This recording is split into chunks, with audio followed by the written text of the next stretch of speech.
Welcome to the Future 3 podcast. Boom. I'm Sean. I'm Shaylin. And I'm Sign. And we are the Future 3 podcast.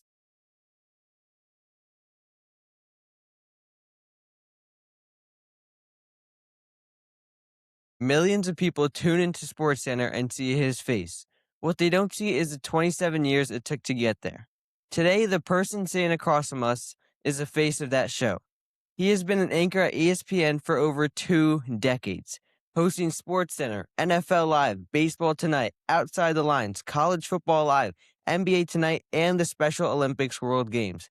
He started as a college stringer at USA Today in 1995, grinded his way through small market television in Missouri and Florida, and became the first Indian American anchor on a national sports network.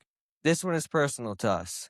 Please welcome to the Future 3 podcast, Mr. Kevin Negandhi. Welcome. Good to see you guys. I'm glad we could do this, and I'm really proud of what you guys are doing and trying to figure your way out in this media space. So great to see you. Yeah, Great thank seeing you. you too. Yeah, we're excited to learn more about your career. And Previously, speaking on of the being Future versatile 3 and kind of podcast. improvising in a way, the broadcasting space, especially right now, is changing rapidly, especially with social media, with AI and all these different platforms, streaming too. So, it's obviously way different from when you first started. So what's some advice you'd want to give to a student who wants to start getting their foot involved in this space? Where do they even start? I would embrace AI because it's coming whether you like it or not. Yep. Yeah. Understand it because there's a generation like me that doesn't know a lot about the space. So you'll already be one up on us, and you'll probably get a job where it's like, hey, I could explain it to you and how we could best maximize Chat GPT and all that. Yeah. But it goes back to what I talked about earlier. Just learn how to be versatile, man. Learn how to be, I can do anything you want. Just tell me. So, for example, let's just say you guys are going for a job interview. You could already say that you are a booker, you book guests, you're an engineer because you put the whole thing together. You're an editor, you're a social media operator, and you're a host. You could tell them all of that. You're somebody that understands marketing. Like, all that stuff plays a role, and that's 5 or 6 different titles that you can tell somebody, I could do it all at once. It's kind of like holding an iPhone. My phone now is not just a phone. It could do this, it could do this, it could do this, it could do that. And then what do? We carry that phone around. So it's expressing to them, I can do all of these things for you. I'm versatile, I'm adaptable, and I'm ready. I would also give some advice here on this. Some people will like it, some people will be like, "Ugh." In this business, I tell kids this all the time. Be prepared to work weekends, to work nights, and to work holidays. Yeah. And sometimes people are shocked by that. I said, because what do people do when they're home on the weekends? Watch TV, SportsCenter. Mm-hmm. What do people do on holidays? Watch TV. SportsCenter. You have to work those days, especially in your 20s. You have to work holidays. When I first got to ESPN at 31, again, my wife was, on the air at the local affiliate. She got a job up here in Connecticut. And I told her, we're not taking any holiday. We didn't have kids. And I said, we're not taking any holidays off. I said, so during Christmas, we're working. And Thanksgiving, we're working. And my wife was like, why? I said, because that's when everybody else takes off. And that's when I'm going to get my chance to be on TV for a big show. And she's like, oh, that's smart. I said, yeah. I said, so we'll take off when these other people have to work. And then when they call off, I'm ready to go. I'll never forget. I got an opportunity to do NFL Live on Christmas Day, 2007, I think it was. And because I was available, and they gave me a spot. I remember I'm in the green room, sitting there, and the NBA on ABC was also Christmas, had like all those games. I'm in the green room again. It's my second year at ESPN. I'm 32 years old, and in comes Stuart Scott, the late great Stuart Scott, who later became a friend. In comes Michael Wilbon, who is a friend, Hall of Famer. Love Michael. I love Stewart. And in comes Magic Johnson. What? And God. like Magic was like Magic Johnson. And later Magic and I worked together and we did a few things and he's the best. But I'm 32 years old and Christmas Day getting ready to do NFL Live. And these three guys just came in for my halftime show on ABC. And I'm just like, this is awesome. And this is why I got to do it. This is why I got to be available. That was like the perfect Christmas present.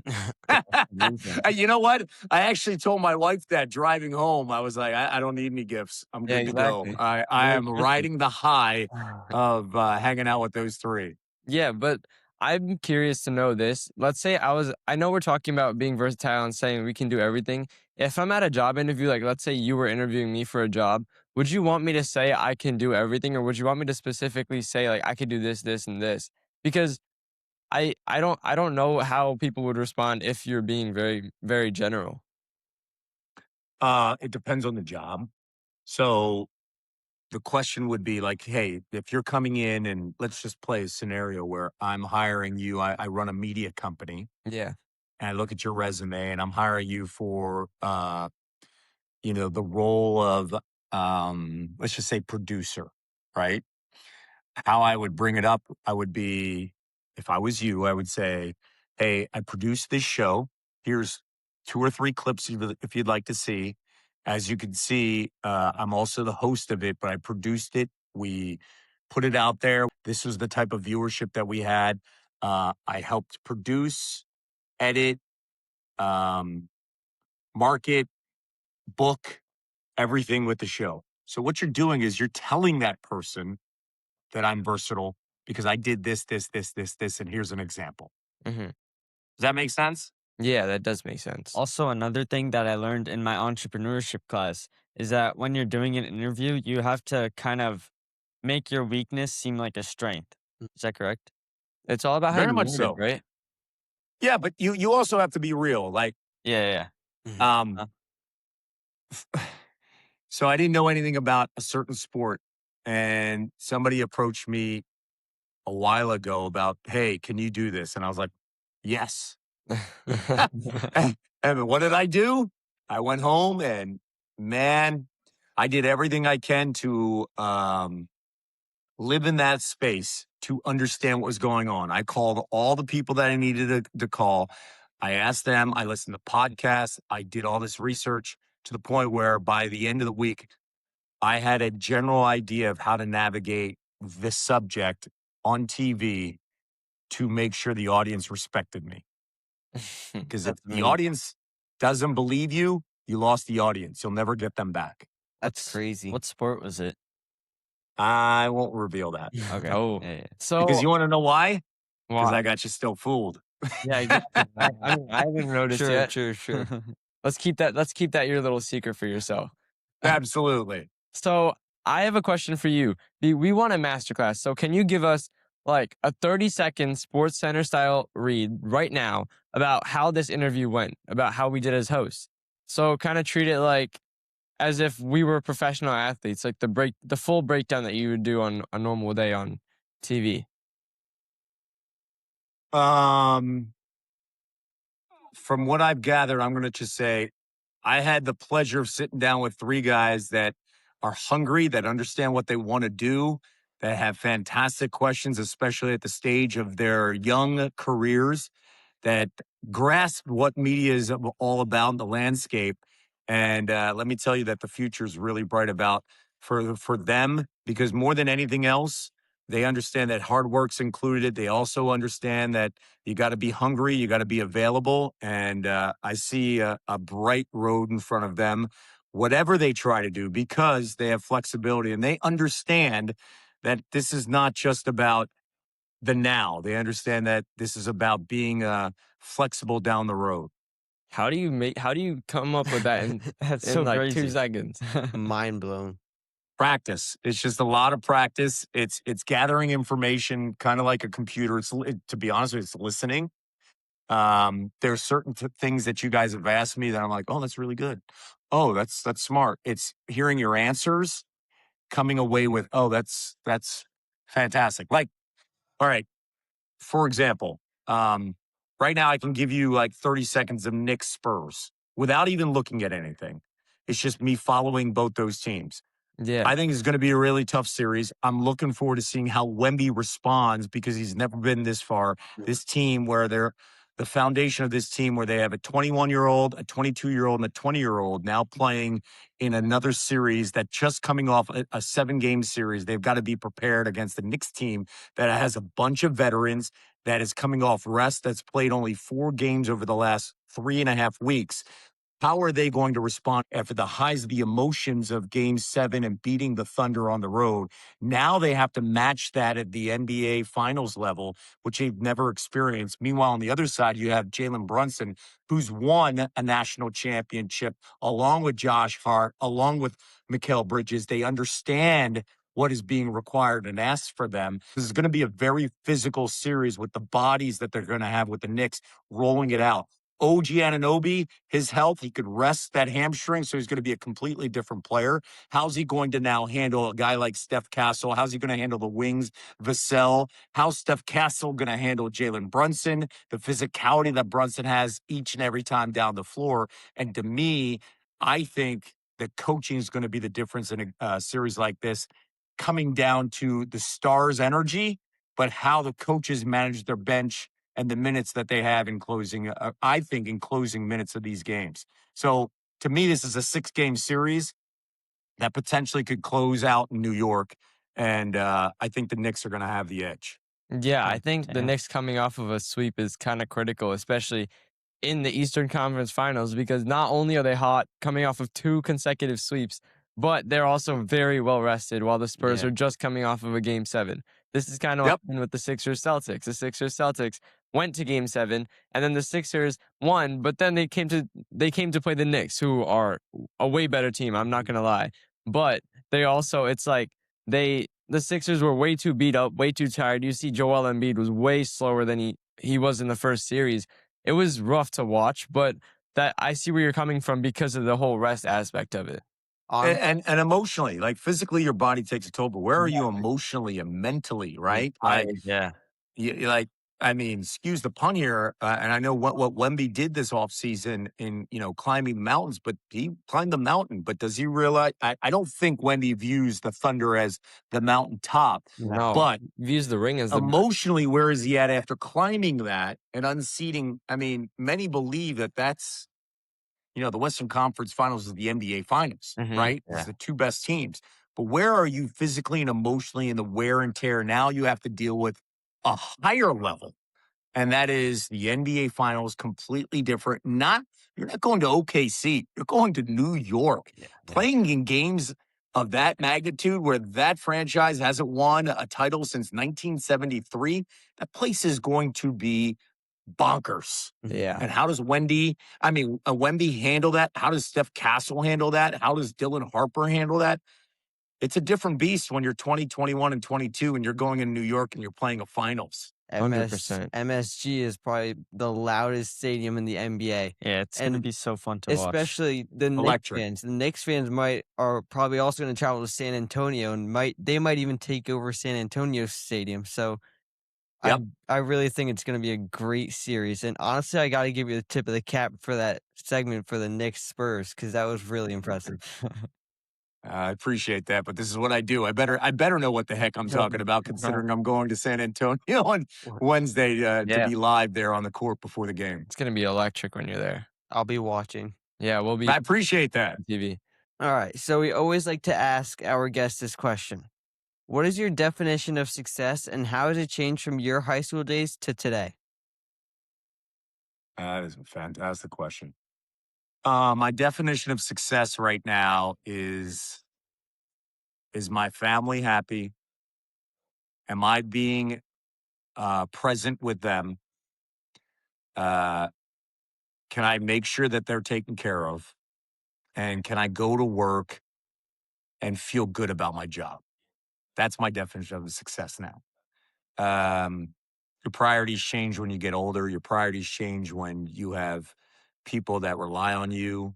And your priorities change when you find your happiness and it doesn't come from the me, I. The happiness comes from them, being around them, right?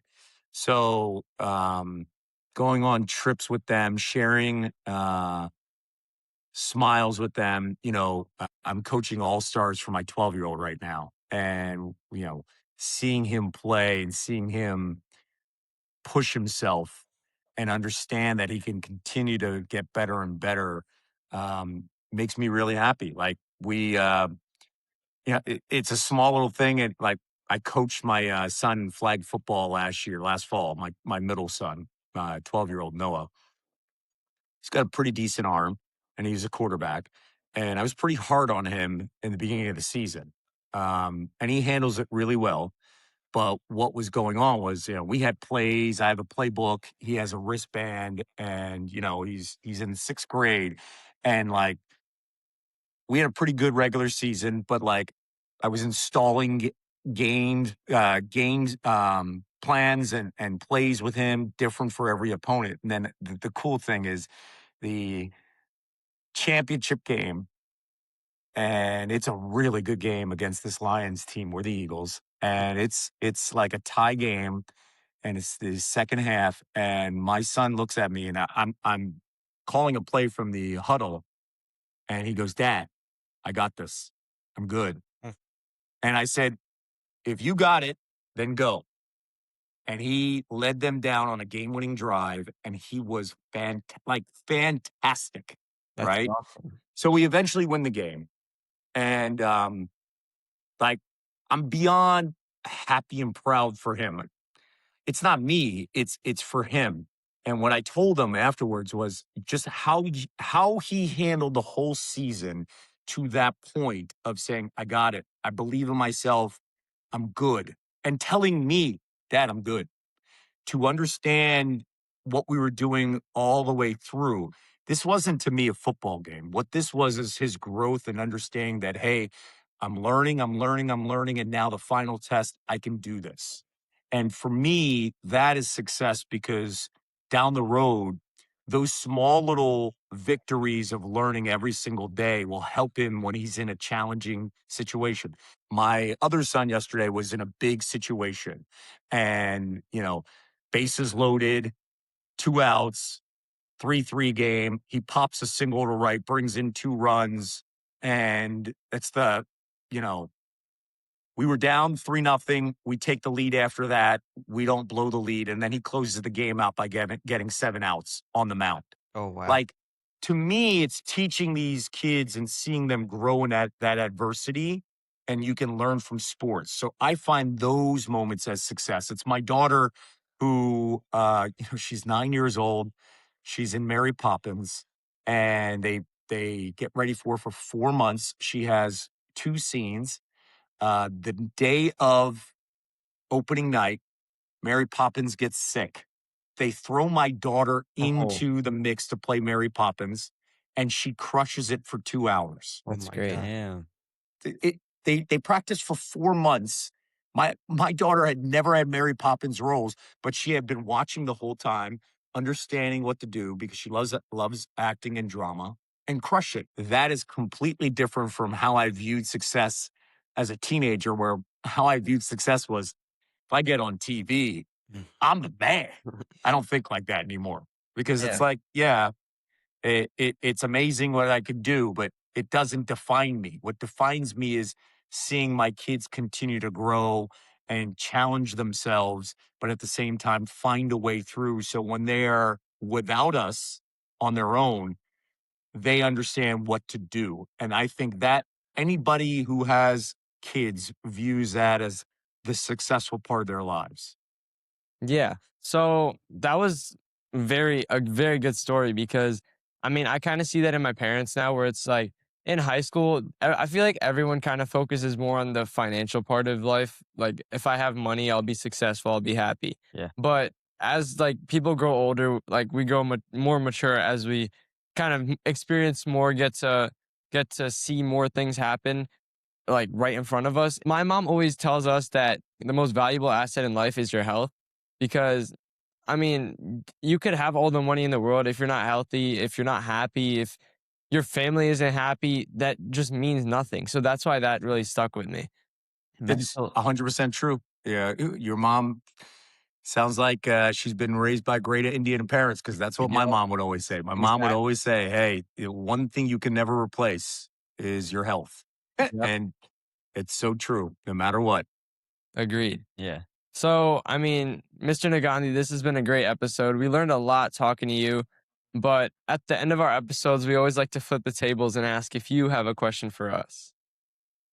Yeah, my question, and we'll go down the line. My All question right. is, after hearing my journey and talking about how AI is coming in and how tough it is in this industry, do you hesitate on continuing this type of career and going this avenue in the media, or does it inspire you? Um, Honestly, I feel like it kind of inspires me in a way because the world is changing very quickly. We're changing as people as well. So, I mean, you kind of have to account for that. Like, I feel like as of right now, I love doing this podcast because I'm learning so much from guests like you. But eventually, my hope is that we are able to inspire our viewers, not only us, but also our viewers to kind of pick a career path and stick with it. Because think about it, a lot of high schoolers right now do not know what they want to do. They kind of just go with the safer route. So our goal kind of through this is to kind of help inspire our whole generation to, find something that really sticks with them and resonates with them to kind of help help be the catalyst in a way to them finding their future career paths. I Hmm. I feel like it inspires me as well because we've done about 20 episodes and I've learned so much and I hope our viewers have learned so much too. And it's just amazing to hear all these different stories and see how each person got to where they are today.